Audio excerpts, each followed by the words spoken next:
काका जगताप गेल्या 4 दिवसापासून रुबी हॉस्पिटल पुणे येथे ऍडमिट आहेत. ते पुण्याच्या अतिदक्षता विभागामध्ये ऍडमिट आहेत.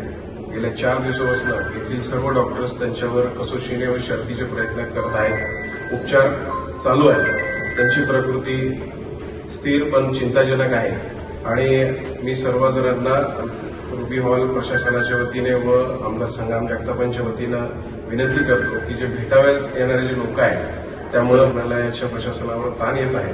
तरी सर्वांना विनंती आहे कमीत कमी लोकांनी भेटायला यावे. आमदार अरुण काका जगतापांची प्रकृती चिंताजनक व स्थिर आहे. आपण सर्वजण त्यांचे लवकर ते बरे व्हावे त्याच्यासाठी प्रार्थना करूया ही सर्वांना विनंती. धन्यवाद.